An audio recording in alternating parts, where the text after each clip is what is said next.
오늘 말씀은 마태복음 12장 38절로 45절 말씀입니다. 다 함께 봉독하시겠습니다. 그때 서기관과 바리새인 중 몇 사람이 말하되 선생님이여 우리에게 표적 보여주시기를 원하나이다. 예수께서 대답하여 이르시되 악하고 음란한 세대가 표적을 구하나 선지자 요나의 표적밖에는 보일 표적이 없느니라. 요나가 밤낮 사흘 동안 큰 물고기 뱃속에 있었던 것 같이 인자도 밤낮 사흘 동안 땅속에 있으리라. 심판 때 니느웨 사람들이 일어나 이 세대 사람을 정죄하리니 이는 그들이 요나의 전도를 듣고 회개하였음이거니와 요나보다 더 큰 이가 여기 있으며 심판 때 남방 여왕이 일어나 이 대세 사람을 정죄하리니 이는 그가 솔로몬의 지혜로운 말을 들으려고 땅 끝에서 왔음이거니와 솔로몬보다 더 큰 이가 여기 있느니라. 더러운 귀신이 사람에게서 나갔을 때에 물 없는 곳으로 다니며 쉬기를 구하되 쉴 곳을 얻지 못하고 이에 이르되 내가 나온 내 집으로 돌아가리라 하고 와보니 그 집이 비고 청소되고 수리되었거늘 이에 가서 저보다 더 악한 귀신 7을 데리고 들어가서 거하니 그 사람의 나중 형편이 전보다 더욱 심하게 되느니라. 이 약한 세대가 또한 이렇게 되리라. 자, 오늘은 마태복음 42번째 시간, 마태복음 42번째 시간, 청소된 마음 그러나 주인은 없다.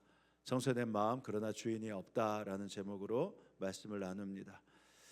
오늘 이 말씀을 이 제목으로 나눌 수밖에 없는 것이 우리가 사는 이 시대가 참으로 기이한 역설 가운데 빠져 있기 때문입니다.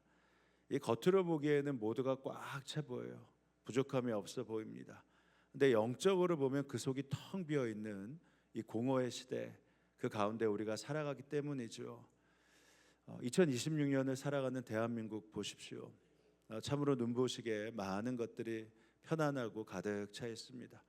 이 과거의 왕들도 상상하지 못했던 이 풍요가 우리에게 너무나 당연시되는 그런 시대 가운데 있죠. 게다가 아침에 눈을 뜨면 인공지능이요, 오늘의 일정 그리고 날씨를 브리핑해 줍니다. 손안에 스마트폰 하나면요, 전 세계 뉴스를 그냥 쉽게 볼 수가 있고요. 이 복잡한 금융 거래, 은행 가지 않아도 돼요. 다 손에서 다 할 수 있습니다.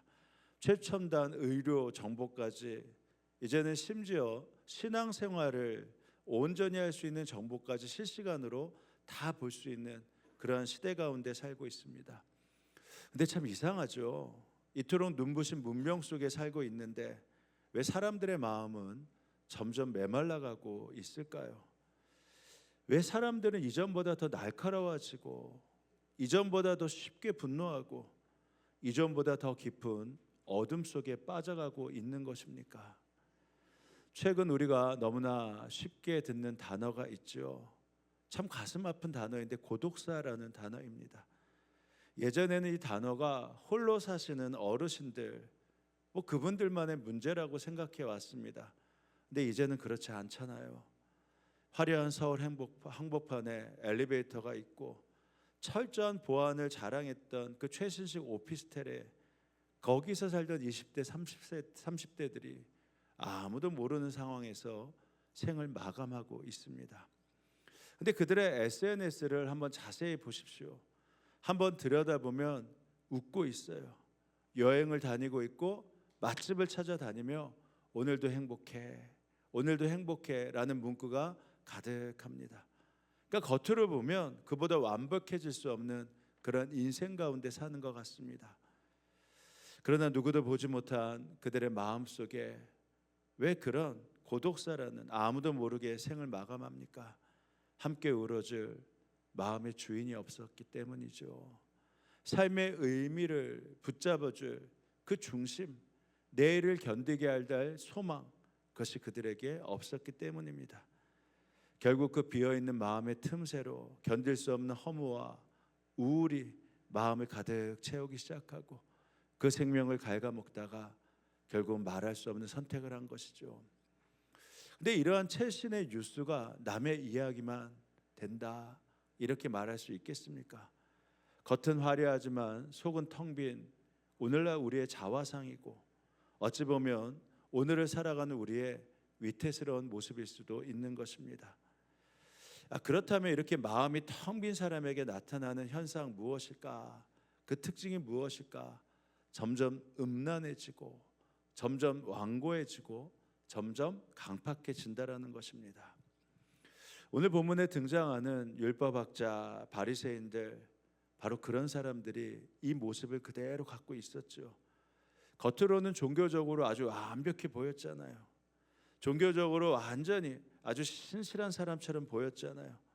그래서 백성들의 존경도 받았습니다. 근데 실상은 그들의 영혼은 텅 비어 있었습니다.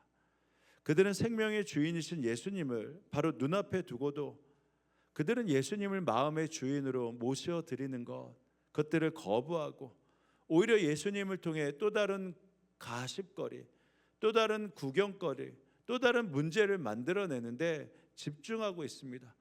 그래서 뭐라고 해요? 자꾸만 표징, 기적을 만들어내라고 해요. 그때 율법학자들과 바리새파 사람들 가운데 몇 사람이 예수께 말하였다. 선생님, 우리는 선생님에게서 표징을 보았으면 합니다. 이 장면을 그냥 쉽게 읽어보면 저들이 정말 믿고 싶어서 정중하게 예수님께 표적을 보여달라고 요구하는구나, 이렇게 보입니다. 그러나 이들의 요구는요, 영적으로 보면 매우 강팍한 가운데 이 질문을 하는 것임을 알게 됩니다. 대부분 강팍한 사람은요, 사납고 거칩니다. 그래서 그들을 보면요, 강팍하다 보면 얼굴도 사납고요, 그리고 말하는 것도 거칠고요, 어떤 것을 보면 아주 완고해요.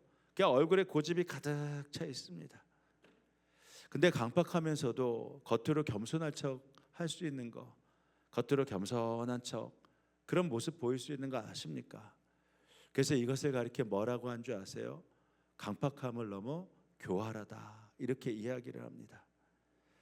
성령의 사건을 악령의 사건이라고 비판했던 이들이 얼마 전까지 이것이 바알세불의 일을 가지고 하는 거다라고 했던 이들이 갑자기 부드럽게 선생님이요, 표적을 보여주십시오, 이렇게 말하는 것은 결코 부드러운 마음이 된 것이 아니거든요. 이게 교활한 마음 때문에 그런 것이거든요. 이들이 표적을 못 봤습니까? 이들은 이미 예수님의 표적을 다 봤어요. 베푸신 기적을 다 보았습니다.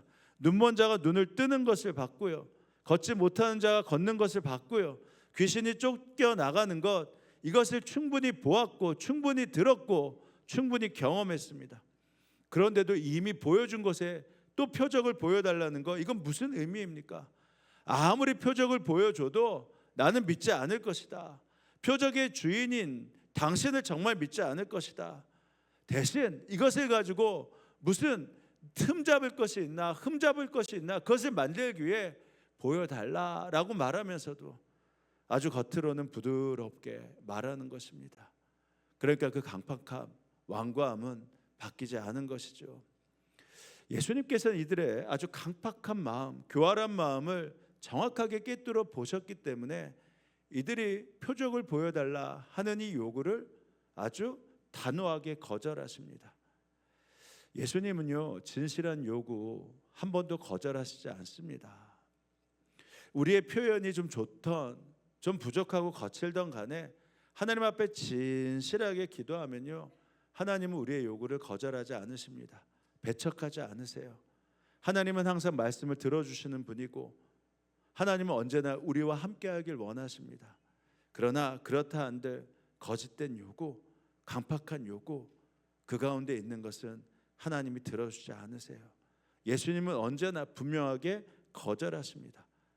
그렇게 거절하시고 나서 역으로 뭐라고 말씀하시냐? 자, 너희들이 원하는 표적이 아니라 내가 너희들에게 이것이 진짜 표적이라고 말해주겠다. 이거를 믿지 못하면 너희들은 아무리 어떤 표적을 봐도 믿지 못할 거야. 내가 제시하는 표적이 이것이야 라고 말씀하시면서, 자, 들어봐. 내가 너희들 모두에게 제시할 표적이 무엇이냐? 바로 요나의 표적과 같은 것이야, 이렇게 말씀하십니다.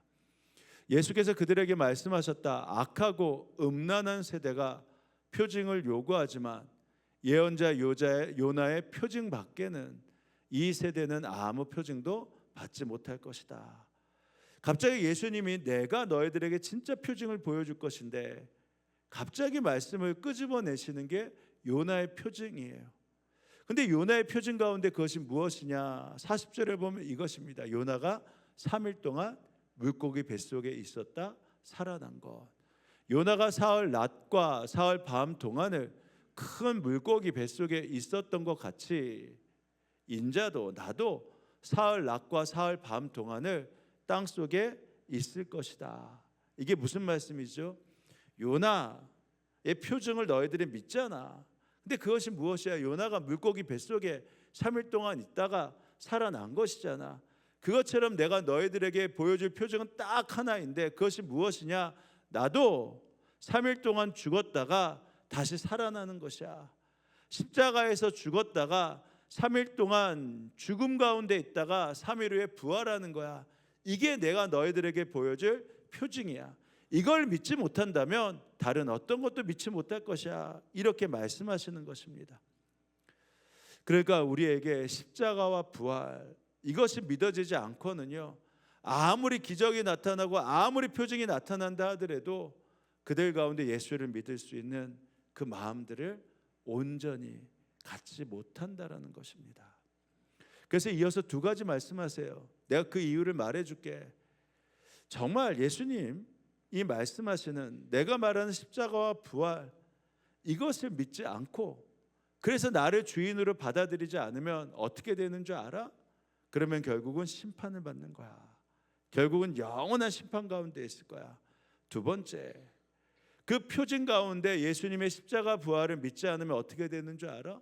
너희들이 이 땅에 살면서 영원한 심판을 받을 뿐만 아니라 이 땅에 살면서 점점 더 음란해지고 점점 더 완고해지고 점점 더 교활해지고 점점 더 강팍해질 거야. 그러니까 죽어서 영원한 심판뿐만 아니라 그것을 믿지 않으면 점점 더 음란해지고 완고해지고 교활해지고 강팍해질 거야. 이렇게 말씀하십니다. 그러면서 첫 번째 심판에 대해서 뭐라고 말씀하시냐? 너희들이 왜 영원한 심판을 받는 줄 알아? 니느웨 사람들도 요나가 물고기 뱃속에서 나와서 니느웨 사람들에게 회개하라 말했을 때, 너희 성이 멸망한다고 말했을 때 그들은 다 그 말을 믿고 왕으로부터 백성에까지, 아니 짐승에까지 다 회개하고 베옷을 입고 나왔어. 근데 내가 너희들 앞에 있는데 나를 믿지 못한다면 그들이 와서 뭐라고 말하겠어? 아니 우리도 믿었는데 너희들은 왜 안 믿어? 그러니까 너희들은 지옥 갈 수밖에 없어. 그렇게 말하지 않겠냐? 자, 41절이에요. 심판 때 니느웨 사람들이 이 세대와 함께 일어나서 이 세대를 정죄할 것이다. 왜? 니느웨 사람들은 요나의 선포를 듣고 회개하였기 때문이다. 그러니까 니느웨 사람들은 요나가 싫었어요. 이들이 구원받는 게 싫었어요. 그래서 일주일을 걸어야 될 길을 하루 만에 그냥 회개하십시오, 이 성이 멸망합니다 라고 했는데 그냥 이들이 회개하고 나와왔어요. 근데 수없이 예수님이 기적과 표적을 보여주고 내가 심판이고 내가 부활이다, 너희들을 용서하고 너희들을 회개 천국으로 이끌 것이다 라고 하는데도 믿지 못하니, 아니 이들이 와서 뭐라고 얘기했느냐? 너희들은 그러니까 우리보다 못해, 그러니 너희들은 심판받아 마땅해, 그렇게 말할 거 아니냐? 결국 그것이 이루어질 것이다. 또 하나 뭐라고 말합니까? 시바 여왕의 예를 듭니다. 시바 여왕이 에티오피아 여왕이었잖아요. 근데 그 여왕이 갑자기 무슨 소리를 들었냐면, 아니 이스라엘에 있는 솔로몬이라는 사람이 왕이 됐는데 하나님의 지혜를 가지고 그 지혜가 충출해서 세상의 많은 사람들 가운데 알려졌다는 소리를 듣는 겁니다. 그 시바 여왕이 궁금했어요. 그래서 이스라엘까지 찾아오죠. 그리고 솔로몬에게 주신 하나님의 말씀을 듣습니다. 그리고 그것이 얼마나 지혜있고 분명한지, 그리고 진실인지를 알게 됩니다. 근데 내가 너희들에게 진실을 말하잖아. 내가 너희들에게 진리를 말하잖아.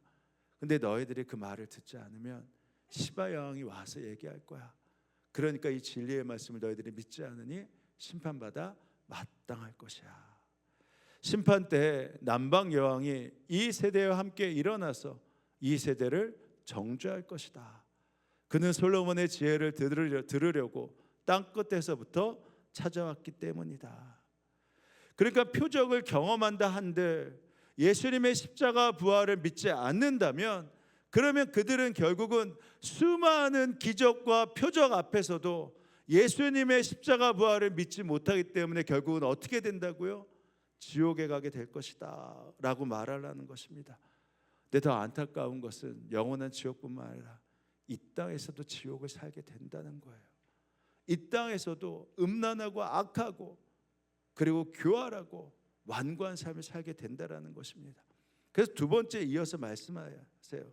십자가 부활을 믿지 않고 예수님을 주인으로 받아들이지 않아? 그러면 기적을 체험한다 하더라도 어떻게 되나 봐 하면서 42절에 아주 충격적인 말씀을 하시면서 아주 서늘한 경고를 하십니다. 근데 이것은요, 경고가 아니에요. 실제예요. 이거는 비유가 아닙니다. 실제로 정말 더 강팍해지고 완고해집니다. 자, 보세요. 어떤 사람이요, 예수님의 선포를 통해 그 마음에 있던 귀신이 떠나갔습니다. 문제가 해결됐어요. 삶은 더 이상 묶임으로 고생하지 않아도 됐습니다. 근데 이해할 수 없는 것이, 근데 그 사람 마음 가운데, 아니 그 마음 속에 있었던 귀신이 다시 그 사람에게 들어갔다라는 겁니다. 이게 이해가 되세요? 그 예수님이 마음 속에 있었던 귀신을 쫓아내셨어요. 근데 그 귀신이 그 사람 마음 가운데 다시 들어갔다라는 겁니다. 근데 이유가 그래요. 쫓겨갔던 귀신이, 그러니까 이 마음에 이 귀신이 자기 집을 짓고 살았는데 예수님이 이 집을 다 부시고 이 귀신을 쫓아냈어요. 쫓아왔던 이제 쫓겨나간 귀신이 어느 집으로 가야 될까? 어느 마음에 들어갈까 했는데 이 집 저 집 찾다가 찾지 못하고, 그러니까 그냥 그 사람의 마음에 부서졌더라도 그 한 칸으로 들어와서 살아야겠다. 그래서 들어가려고 보았더니 웬걸 너무 쉽게 들어올 수 있게 된 겁니다. 그 마음에 너무 쉽게 들어올 수 있는 거예요. 그러니까 우리도 이해 못하는데 귀신도 이해 못하는 겁니다. 아니 어떻게 내가 이 사람 마음에 이렇게 쉽게 들어갈 수 있지? 예수님이 쫓아내셨기에 비집고라도 들어가고 싶었는데 너무 쉽게 그냥 편안하게 들어가게 된 겁니다. 와서 봤더니 이전보다 더 좋은 거예요. 이전에는 그냥 한켠에서 비집고 있었는데 집이 완전히 다 청소돼서 완전히 깨끗하네. 그러니까 내 거할 장소가 너무너무 많아진 겁니다. 할렐루야는 안 했겠죠. 너무너무 좋은 거예요. 이게 우리가 배워야 될 영적 원리거든요. 사탄은 무질서를 좋아할까? 아니요. 사탄 역시 이 자신의 통치 영역을 넓히기 위해 아주 빈 공간을 좋아합니다. 왜? 그래야지만 자기의 영역들을 넓힐 수 있으니까. 마음이 완전히 망가져 있었는데 적당히 수리되고 적당히 깨끗하게 청소되고, 그래서 적당히 비어 있으니까 사단에게는 아주 훨씬 들어가서 거하기 좋은 표적이 되는 것이죠. 왜냐하면요, 영적인 세계를 맛보게 되잖아요. 그러면 그 영적인 세계를 맛보았기 때문에 영적인 것들을 받아들이기가 훨씬 쉬워집니다. 아마 여러분은 아실 거예요. 그래서 이 상황을 유추해 보자면요, 귀신이 들렸던 사람이 예수님을 만나 깨끗하게 고침을 받았습니다. 그래서 그 은혜를 경험했어요. 이전에 잘못된 습관도 버렸습니다. 마음을 깨끗해 하고, 그리고 기적의 은혜도 이리저리 말했어요. 그럼 그렇다면 질문해 봐야죠. 어떻게 귀신이 이렇게 쉽게 들어올 수 있었을까? 왜냐하면 이 비었다라는 것은 뭐냐면 무엇이든지 채울 수 있다라는 거잖아요.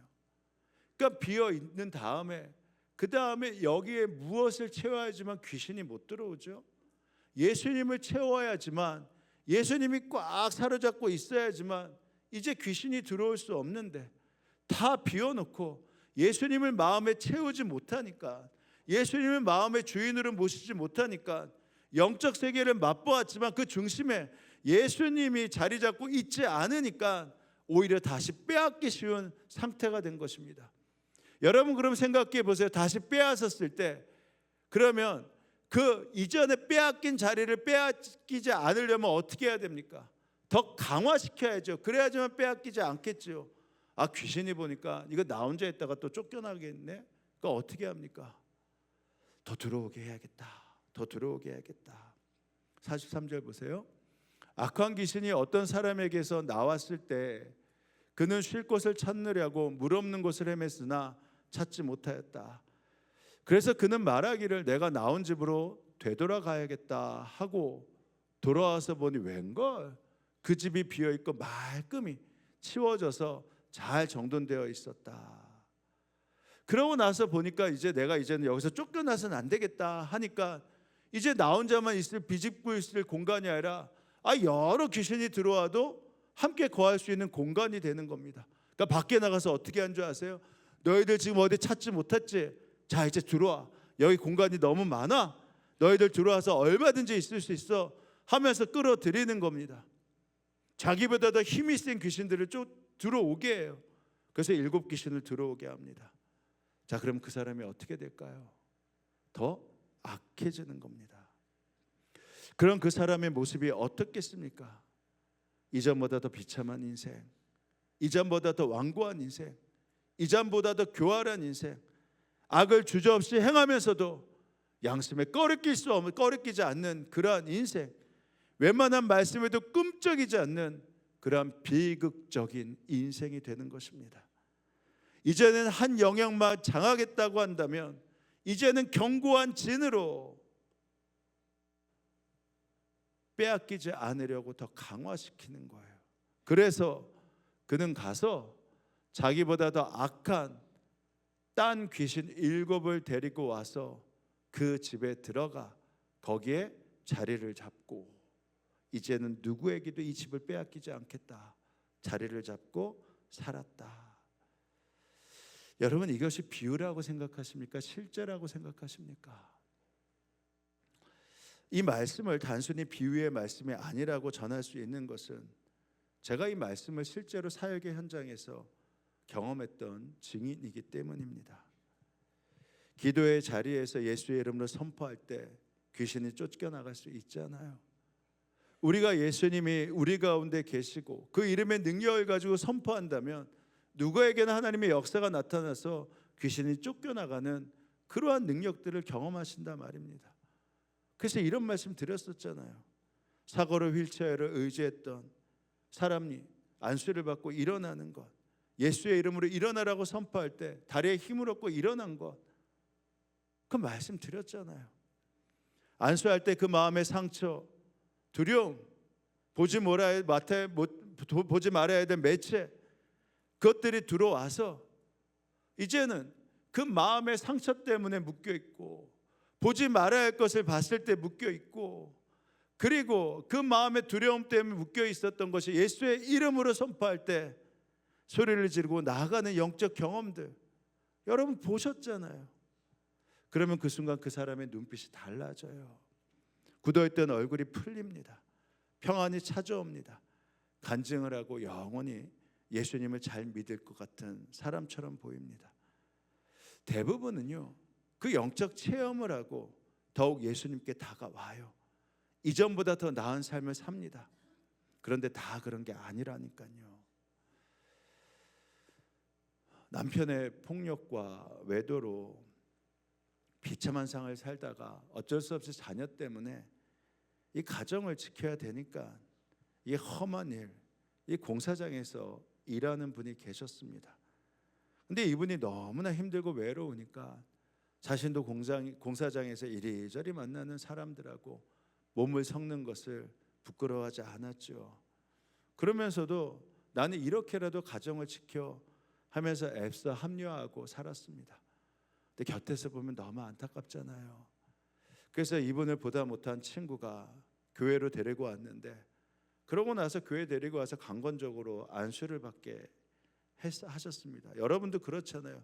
누구 데려왔는데 문제가 있고 어려우면 처음 온 사람도 목사님 기도 받고 가 안수 받고 가 이러잖아요. 그러니까 이분도 교회를 나왔는데 이 친구가 저 목사님한테 안수를 받고 가. 그래서 그냥 안수를 받게 되신 거예요. 근데 기도를 하는 순간 알았습니다.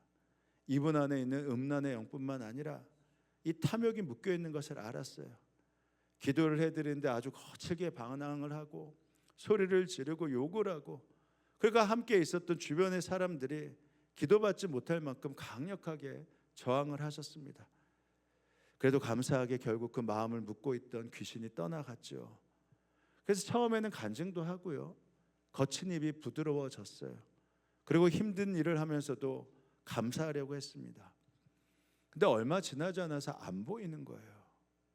워낙 성도들이 많았으니 이 잘 모르다가 갑자기 기억이 나서 금요일 날 전도사님께 여쭤봤죠. 그분 잘 나오시는 것 같은데 요즘 안 보인다.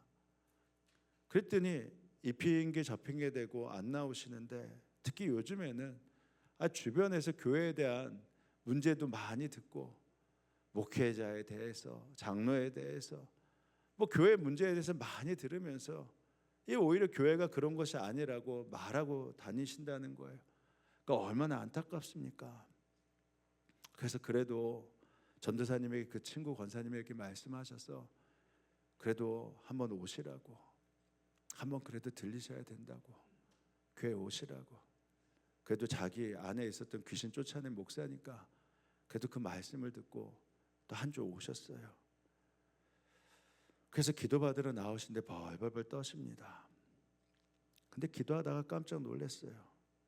오늘 본문에서 말했던 7 귀신이 들어왔다라는 게 무엇인지 분명하게 알았습니다. 이 안타까운 것은요, 그 마음에 이게 서로 떠나지 않고 쐐기처럼 받고 있어요. 그러니까 마음이 공허할 때 다시 그것이 비워진 다음에 다시 들어오잖아요. 그럼 빠져나가지 않으려고 쐐기를 박으면 그 다음에 못 빼는 것처럼 이게 그냥 강력하게 쐐기를 잡고 있어서 도무지 뭉쳐있는 것을 빼낼 수가 없었습니다. 그래서 이 쐐기를 빼낼 수 없어서 기도하다 결국은 더 이상 할 수가 없었어요. 그리고 금요 성령 집회 시간 안수를 마치고 기도할 때 얼마나 마음이 아픈지 모릅니다. 주님, 이게 말이 됩니까? 주님 사랑하셔서 그 마음의 묶임 풀어주셨는데 어떻게 이 마음이 완고해서 이제는 이 고집된 마음, 이 강팍한 마음을 풀어내지 못할 만큼 이렇게 강력하게 진을 잡고 있습니까? 저 영혼이 주님의 능력을 맛보았는데 그 청소된 마음에 7 귀신이 들어와서 어떻게 더 완고하게 진을 치고 있습니까? 근데 그때 기도할 때 주님이 말씀하셨어요. 그 사람이 나의 사랑을 깨닫지 못하고 나를 주인으로 모시지 않아서 그래. 기적을 경험했어도요, 누구나 다 예수님의 사랑 깨닫는 거 아닙니다. 더더군다나 예수님이 십자가로 나를 구원하셨다, 나의 주인 되셨다, 다 받아들이지 않는 거예요. 그래서 저는 오늘 이 예수님의 분명한 선포, 안타까운 이 마음 너무 쉽게 이해됩니다. 그래서 그때서부터 기적을 구하는 것이 아니라 더 큰 사랑을 구해야 됐구나. 우리 성도들이 기적을 경험하는 것보다 주의 사랑을 경험하는 것이 훨씬 낫겠구나. 그것을 분명히 알게 됐어요. 정말 십자가, 정말 부활, 정말 예수님의 사랑을 알기 시작하면요, 목사 기도 받지 않아도 됩니다. 그 마음에 그 사랑이 점점 강건적으로 채워지기 시작하면요, 스스로 자기 자신에게 묶였던 마음들, 완고한 마음들, 말할 수 없는 죄가 그 사랑으로 말미암아 하나하나 밀어내지기 시작하고, 그러다가 그 사랑과 능력으로 말미암아 그것들을 이겨낼 수 있는 힘을 갖게 되는 겁니다. 기적이 힘을 갖게 되는 것이 아니라 하나님의 부어지는 사랑, 하나님의 말할 수 없는 구원이 내 마음 가운데 가득 채워지기 시작하면 마음 가운데 말할 수 없이 집을 짓고 있었던 것이 스스로 밀려날 수밖에 없어요. 왜? 주님이 마음을 강력하게 통치하셨는데 어떻게 귀신이 그 마음을 사로잡을 수 있고 그 마음에 들어올 수 있겠습니까? 그래서 기도를 바꾸기 시작했어요. 귀신을 쫓아내는 것도 중요하지만 주님 사랑을 마음 가운데 깨닫고 주님 사랑이 눈앞에 보이고 마음에 보이기 시작하면 그러면 그 모든 것 이겨낼 수 있습니다. 주님 사랑을 더 알게 해주세요. 주님의 십자가 보혈이 믿어지게 하여 주옵소서. 주님의 사랑이 내 마음에 가득 참을 알게 해주세요라고 기도하기 시작했어요. 다시 한번 보세요. 그래서 그는 가서 자기보다 더 악한 딴 7 귀신을 데리고 와서 그 집에 들어가 거기에 자리를 잡고 살았다. 그래서 그 사람의 나중 형편, 이전 형편보다 처음보다 더 비참하게 되었다. 근데 그게 어떤 세대가 된다고요? 이 악한 세대도 그렇게 될 것이다. 그래서 안타깝지만 저는 분명히 압니다. 이 악한 세대는요, 기적을 경험해도 점점 음란해지고, 점점 완고해지고, 점점 교활해지고, 점점 더 강팍해진다는 예수님의 말씀이 결코 거짓이 되지 않습니다. 그렇다면 우리 세대를 사로잡고 있는 대표적인 7 귀신은 뭘까요? 여러분들 다 알 거예요. 첫 번째 중독입니다. 중독. 스마트폰, 영상, 쇼핑, 약물, 도박. 비우려 해도 계속해서 빠지게 하는 굴레이죠.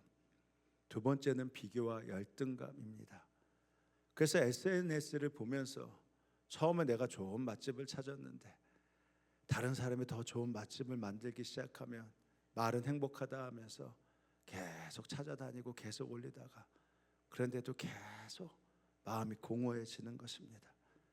SNS를 보면서 자존감이 더 무너지는 것이죠. 분노와 혐오입니다. 얼마나 그런지 아시잖아요. 아니 그렇게까지 왜 화를 내요? 아니 그렇게까지 왜 그렇게 분노를 합니까? 사소한 말에도 불이 붙어요. 얼굴에 그냥 고집이, 완고함이 가득 찹니다. 분노와 혐오가 자기의 얼굴에 그냥 모양을 그대로 보여주고 있어요. 네 번째 우울과 무기력입니다. 다섯 번째 물질 숭배예요.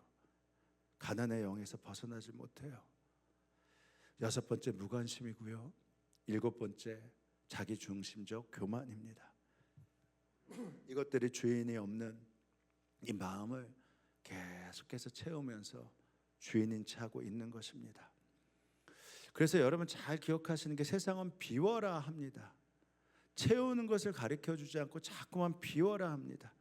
그래서 명상해라, 너 마음을 비워라, 요가를 해라, 힌두교에서 들어온 거 그런 거 가지고 하면서 비워라, 비워야지 너희들의 마음이 평안해진다. 아니요, 비운 곳을요 채우질 못하면요 오히려 더 강팍해진다니까요. 비우는데 무엇을 채워야 되는지를 알지 못하면요 오히려 비운 자리가 더 강팍해지면서 완고해진다니까요. 그러니까 비운 것을 채우지 못하니까 고독사가 늘어가는 것이고 마음의 질병이 늘어가는 것이고 중독의 굴레에서 벗어나지 못하는 것입니다. 그래서 기억하십시오. 예수님이 마음의 이 왕자에 앉으실 때만 그 마음은 더 이상 빈집이 아닙니다. 그러면 어떻게 예수님을 마음의 주인으로 모실 수 있을까? 어떻게 하면 7 귀신에게 마음을 내어주지 않을까? 사단이 두드려도 침투하고 점령할 수 없는 영적 공간으로 이 마음을 만들어 놔야 돼요. 사단이 두드려도 침투할 수 없는 강력한 영적 공간으로 만들어내야 됩니다. 그러니까 사단이요 계속해서 스크래치, 상처를 낼 수 있어요. 공격을 하니까. 근데 이 마음의 영적 공간을 예수님으로 점령시켜 놓으면 그러면 와서 스크래치는 내다가요 결국은 점령하지 못해서 어라 이러다 떠난다니까요. 그 모습이 나타나는 것 같아도 그것이 견고한 진이 되어서 완고해지지 않는다니까요. 그럼 어떻게 하면 됩니까? 말씀 함께를 같이 하시는 겁니다. 여러분의 마음 가운데 이 말씀 함께가 이 말씀과 선포가 마음 가운데 가득 차기 시작하면, 이게 강력하게 마음을 사로잡기 시작하면요, 그러면 이 영적인 점령을 예수님이 하시기 때문에 함부로 침투하지 못해요. 그러니까 말씀과 함께 단순히 성경 읽기, 숙제 이런 것으로 생각하지 마십시오. 바울이 이렇게까지 얘기합니다. 믿음으로 말미암아 그리스도께서 여러분의 마음속에 머물러 계시게 하여 주시기를 빕니다.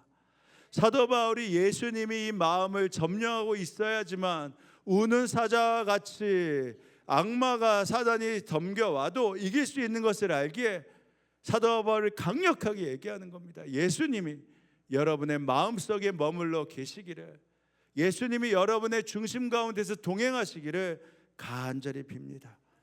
그러니까 매일 아침 이 말씀 함께 책자를 펴고 그날 주신 말씀을요, 내가 받는 것이 아니라 주님이 주신 말씀으로 받는 것입니다.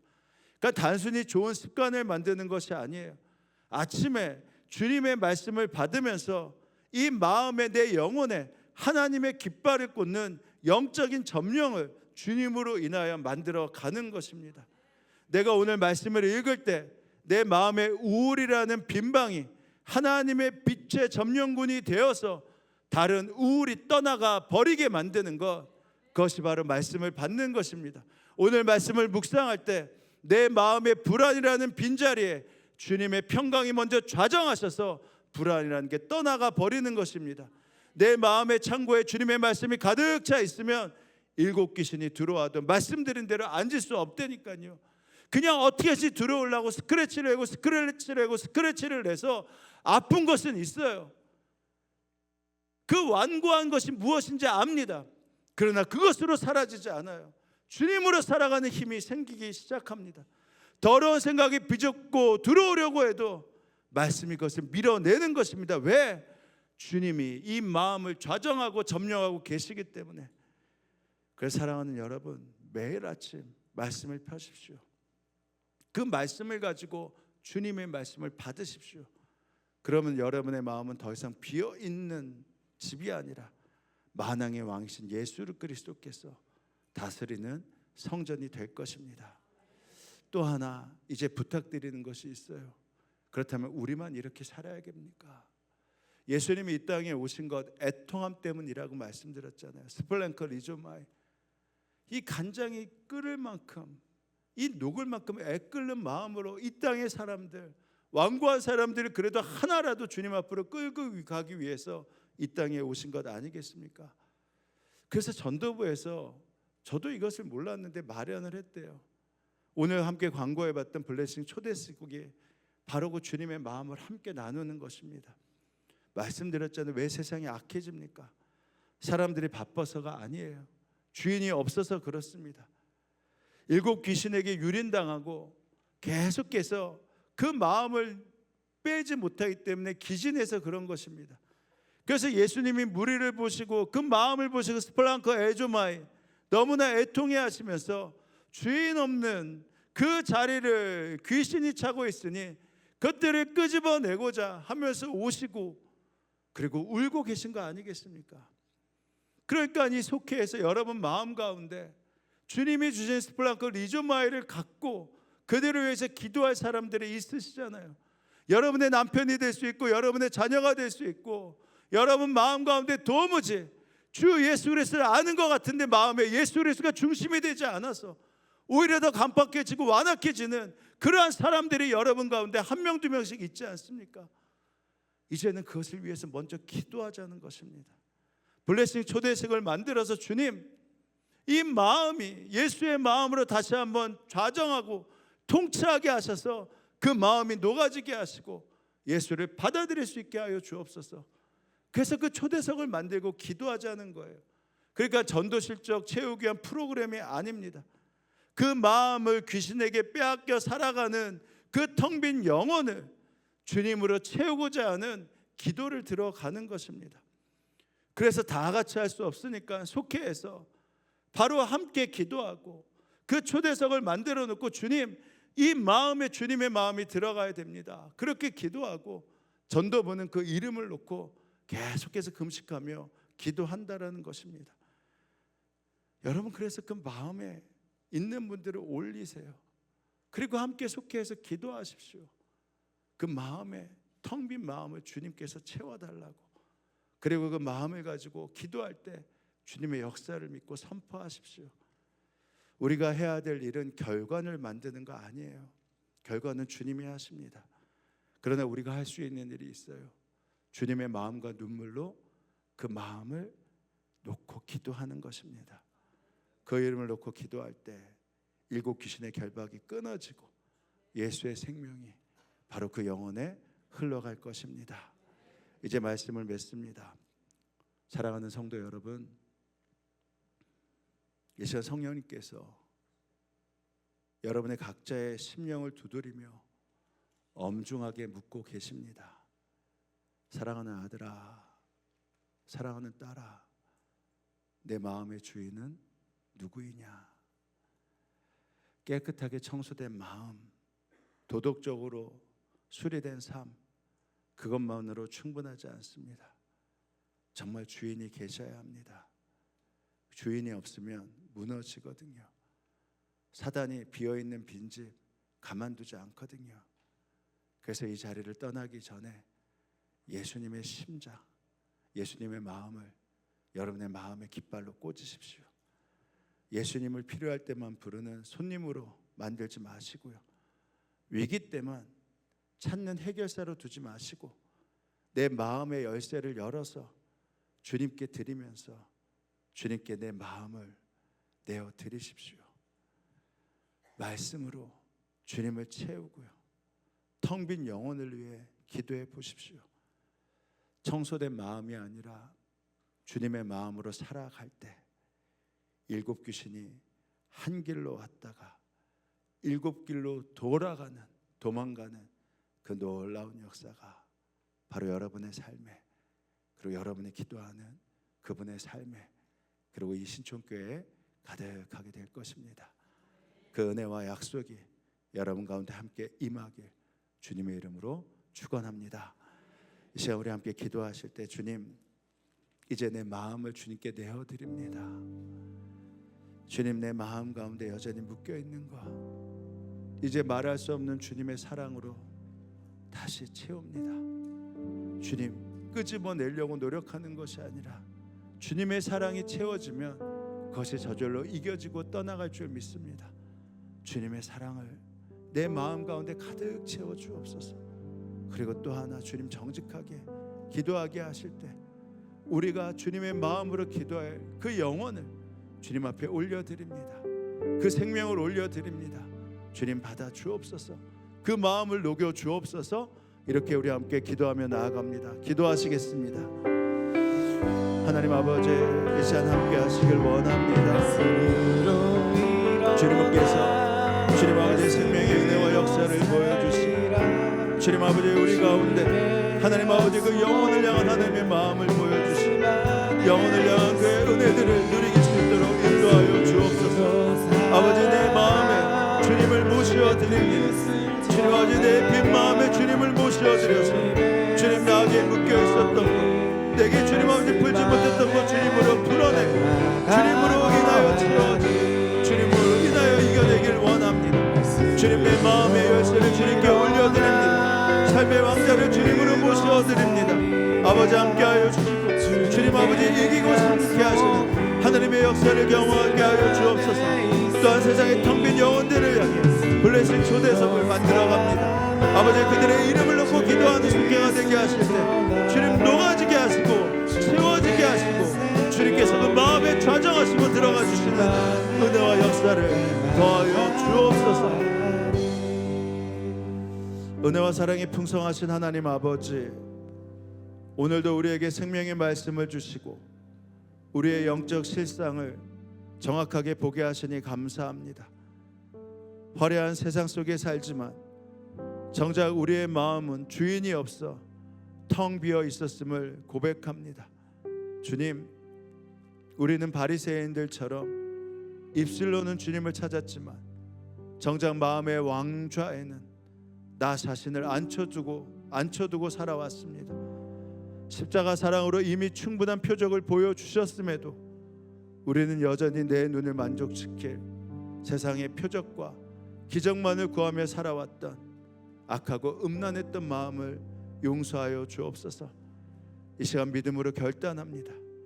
내 마음의 빗장을 열고 예수 그리스도 주님을 나의 참된 주인으로, 나의 왕으로 모셔드립니다. 주님, 더 이상 손님이 아니라 내 인생의 주인으로 좌정하여 주옵소서. 내 삶의 모든 선택권과 주권을 주님께 양도합니다. 매일 아침 말씀 함께를 통해 주님의 진리로 내 영혼이 가득 차서 세상의 거짓된 소리 가운데 이겨내게 하시고 주님, 나를 넘어뜨리지 않는 믿음의 사람으로 온전히 세워 주옵소서. 주님, 우리에게 주님의 스플랑크 리조마이 애통하는 마음을 주셔서 주님 블레싱 초대석을 위해 통해 함께 기도하게 하시니 감사합니다. 주님, 내 가족의 마음이 텅 비어 있는 거 압니다. 주님, 내 마음에, 주님, 내 남편의 마음이, 내 자녀의 마음이 텅 비어 있는 거 압니다. 주님의 심장으로 울 때 함께 울어주는 속회가 되게 하시고, 그래서 그들의 이름을 부르고 기도하며 빈자리를 채울 때 어둠의 권세가 떠나가고 생명의 역사가 일어나게 하여 주옵소서. 예수의 이름으로 명하노니 우리 성도들의 마음을 틈타려 하는 우울과 중독, 비교와 교만의 악한 영들은 지금 묶임을 받고 완전히 떠나갈지어다. 청소된 마음에 예수의 영, 성령의 영이 충만하게 채워져 하나님의 통치와 자정이 임할지어다. 하나님, 우리 성도들에게 주의 보혈을 부으셔서 주님, 약해진 육신이 다시 한번 강해지게 하시고 약해진 육신 가운데 주의 성령의 능력이 마음껏 부어지게 하여 주옵소서. 그리하여 우리 신천 감리교회가 주님이 거하시는 거룩한 성전이 되어 이 시대를 살리는 생명의 통로가 되게 하여 주옵소서. 주님 말씀에 따라 북한을 위해 기도합니다. 지금도 이렇게 지하교회에서 생명을 걸고 예배하는 성도들이 있음을 감사합니다. 그들 때문에 주님 아버지, 그 땅에 가서 복음을 전하다 억류되어 있는 우리 선교사님을 기억하고 있음이 감사합니다. 주님 속히 석방되게 하시고 주님 바라기는 어서 빨리 서로의 체제를 인정하는 불안정한 평화가 아니라 모든 사람에게 자유가 선포되는 자유민주주의 체제로의 통일이 이루어지게 하여 주옵소서.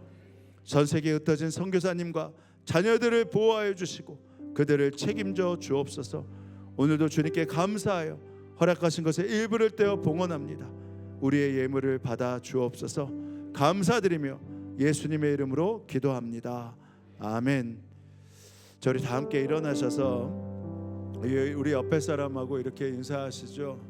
주님이 당신 때문에 춤추십니다. 이렇게 인사하시겠습니다. 할렐루야. 우리 함께 찬양하며 나아갑니다.